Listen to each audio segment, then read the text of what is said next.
Today's talks, we're actually going to divide it into two parts to keep them within specified time limits, are that America is too selfish and lazy to really bring about positive mental health. And that's funny because we talk about mental health constantly. I'll give a lot of examples. And yet the things that we propose are not only useless, but actually harmful. And the first example I'm going to give is something that's just going like wildfire. And it's the new hotline. And everything, Time Magazine, New York Times, NBC has announced how 988 will transform America's approach to mental health.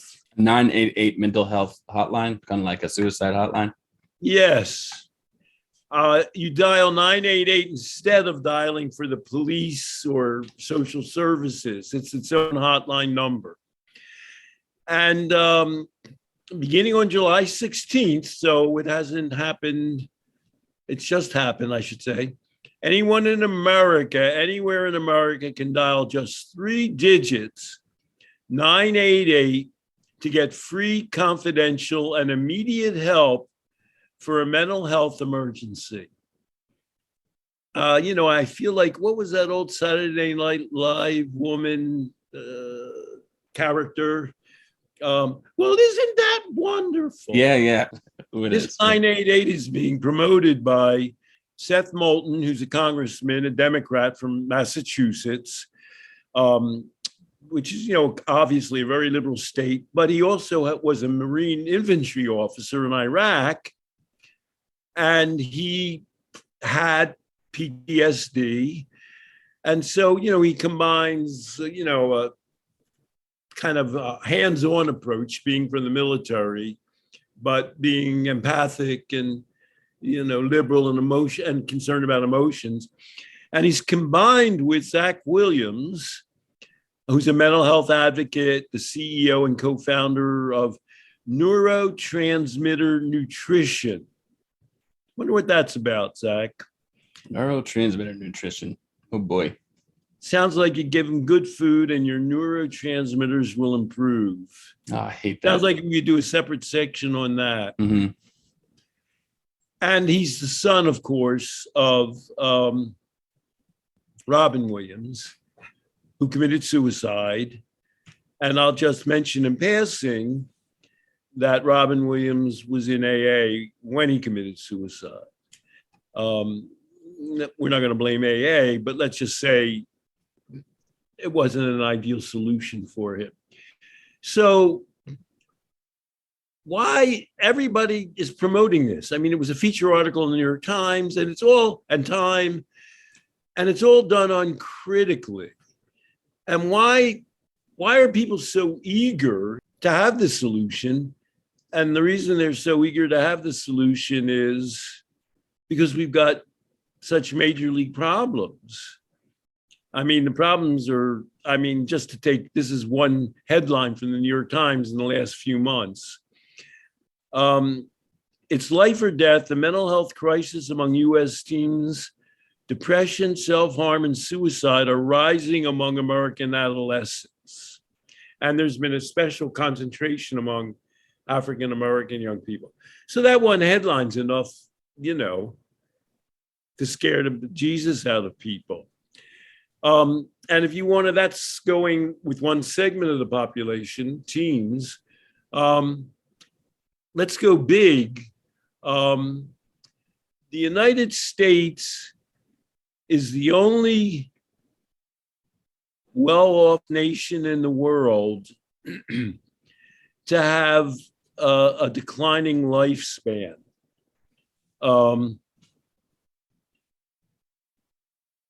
There are 16 other they call them peer nations, comparably wealthy nations to us. And all of them, people are living longer. We're the only one of the advanced nations, economically advanced nations, to reverse that. So what's that about? So obviously there's a problem on the table. And the question is, what do we do about it? And Seth Moulton and Zach Williams have come up with a hotline. Do you have any instant reactions to that, Zach? A good hotline for teen suicide and deaths of despair? Yeah. I mean, I understand the impulse to, it's hard to sit with the problem, especially of this magnitude, and then feel like you're doing nothing at all about it. So I understand the impulse to say, let's do something instead of nothing. And I even understand the mistaken impulse to rally around that easy solution as though it were going to be something that fixes the problem, even though everyone knows that it won't. And it won't because, well, you mentioned deaths of despair and suicide. I mean, it's possible that 1 out of every few people who call a hotline will get connected somehow, or it's just what they need. And I know people who have worked with suicide hotlines and said that they learned a lot from that experience about how to connect with people and how to help talk somebody through a bad situation.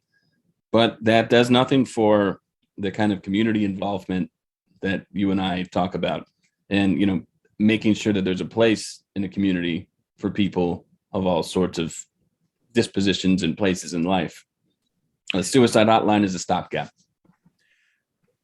Well, I'm going to say possibly it's something worse than a stopgap, that by diverting our attention to thinking we could actually call 3 numbers and a person can have a phone conversation with a stranger, a disconnected stranger. It's just, somebody they'll only meet once. You don't have an ongoing contact. I know where you're going. It's worse than a stopgap because not only is it not a community solution, it's saying the community can't deal with you. Call this number.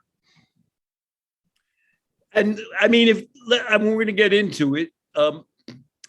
Why are young people depressed and killing themselves, and why is the American lifespan going in reverse? The 988 solution doesn't even take the trouble. None of the article says, well, what's really going on here? Mm-hmm. I mean, you want to give a quick 30-second explanation of why people are suicidal and in despair and in America? People are losing connection with other people and with themselves.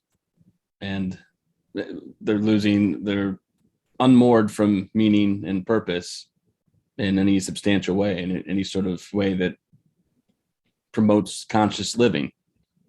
And so it concerns me that we're just going to take on fiat that there's a number that people are doing the right things, whatever that means, even though it's not described, and that anybody who's on the other end will be helpful. And that the idea of calling some outside source is the solution. It reminds me of my gig in the school. I have stopped being in an office and I had to stop having people call me to send their students down to me as though, that's sending the message that I can't deal with this kid in the class. There's nothing that I can do to deal with this kid or incorporate this kid in the classroom. You deal with them. And then once they're ready to kind of do what I'm telling them to do, send them back. That's what a kind of suicide hotline reminds me of. So you actually were kind of within a school context, the hotline. Right. I'm the school hotline. They say, well, call on Zach. Right. And you say, okay, I understand why you're doing that, but that's not going to solve this kid's problems. We're going to have to get involved in his life. Right. If we wanted to go a little bit deeper, there's plenty to be depressed about now. We could be depressed ourselves. On Sunday, NBC did an evening in America, and it was about inner city violence, and mainly young people getting killed. Everybody's aware. I think, most people focus on mass shootings at malls, but by far the bulk of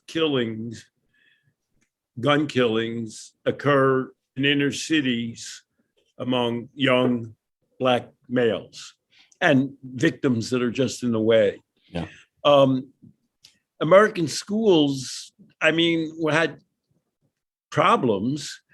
They become more and more segregated, less and less productive. And then, of course, the bottom fell out with COVID crisis. And it affected, again, the most vulnerable people because they were the least likely to get alternative learning. They had less good online resources.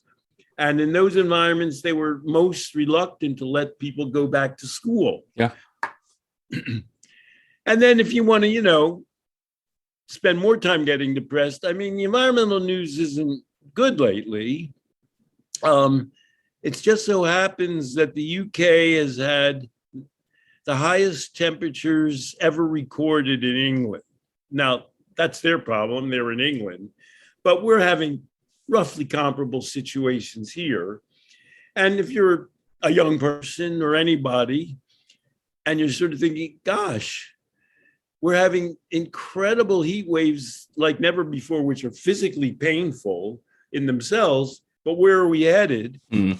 And then you can throw in the economy. Again, let's turn to young people. The New York Times will have features about how young people realize that they'll never have the lifestyle of their own parents. They graduated college, but a lot of them are not going to get in that kind of an economic niche. Yeah. They're never going to be able to buy a house like the $1 million modest home their parents had. So those are problems. And it's sort of laughable to imagine thinking you're going to call up a 988 number and they're going to address that. And so I'm going to, you've previewed where we have to go about all this.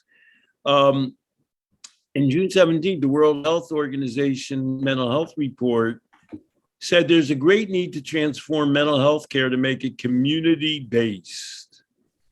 And you've given a great preview of what's community-based means, getting the people in your life involved in, and you involved with the community, in working together to make life better in general. And if you're a young person, to make your life better. And the WHO released a report. And this, I just want to quote from the report. There is a great need to transform mental health care to make it community-based. Quote. But that's not happening. And we've been trying to do that for 20 years. The global shift towards care in the community has been very slow, and truly multi-sectorial initiatives remain few and far between. The truth is that 2 decades after the landmark 2001 report, and nearly a decade after the world committed to the action plan, the countries and communities that have been seen real innovation and advances remain islands of good practice in a sea of need and neglect. My, that's not a very happy analysis of where the world's mental health is going. The World Health Organization is saying we've been announcing for 20 years that we have to do community mental health, which is another way of saying, well, let's get away from quick fix solutions that are temporary, tangential, and inconsequential.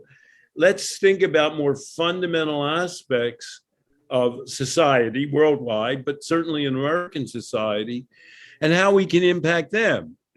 And, just to doff my cap to you, that's something you've always introduced in school environments that you're a part of. And in the Life Process program, we sort of answer the question, the coaches in the world in the Life Process program can't change the environment. They can't change global warming. They can't reduce violence in cities. They can't create communities anywhere, but we work through individuals to impact the fundamental aspects of their lives, including, and you mentioned them right up front, community and purpose. And we do all of this, we do online one way or another. I mean, we're not meeting with people in person, We take usually longer than 5 or 10 minute phone call, and we have an ongoing relationship. So we're not against the technology. We're for a technology. But the question becomes, how do you help an individual fundamentally realign or reinvigorate or engage in their own lives? Because there's nothing short of that that will satisfy, that will accomplish, that will reverse the kinds of deteriorating mental health we're seeing among young people, among even adults in America and worldwide. Anything you want to throw in to close out this segment one of why America is too lazy and selfish to deal with its mental health problems, Zach? You did a good thing by answering a question that I hadn't even posed yet. And I was going to ask, how can we be boosterish about something like LPP, where somebody calls in, participates in a program, when we're talking about, how detrimental something like a suicide hotline could be? You answered it very well. In a community where it's obvious people are beset by some of the things you mentioned, we all are impacted by, our climate changing, and we're all impacted by, except for maybe some small percentage milieu at the top, we're all impacted in some way by the economy doing what it does, our news cycle every day. And if we can get in touch with, as I try to do, our community members to figure out, well, what besets you? And it's possible to then work together to do something. Just the same spirit of, oh, there's a suicide hotline, so we're doing something, I guess. Well, you can get together as a community to do something meaningful where people feel like they're participating in it, in solving problems. And on the other hand, they can feel like they're part of a community doing things that the community enjoys. That's community. But what we do is help people at the individual level try to figure out how to include themselves in the larger community, how they make meaning in their own lives, and then, expand on that. So I don't know what the alternative is. That's hard work. It's hard work to be a cohesive community that includes everybody, even the people who seem to fall out of it. And it's hard work to help people at an individual level build themselves up so that they feel like they can create their own place within a community or some structure of life. But there really is no alternative. Those are the problems at hand that must be solved. And, a quick call might help somebody in a pinch, but it can't be lauded as the solution to an overall nationwide issue that we're facing and going to continue to face. I'm going to leave the summary at that. And so this has been part one of why America is too lazy and selfish to actually deal with its mental health problems, the 988 line. A second segment is going to deal with psychedelic therapy. Thank you, Stanton. Hopefully somebody watching is going to be not as lazy as most Americans that we're talking about, and that'll inspire somebody to take action. Thanks again.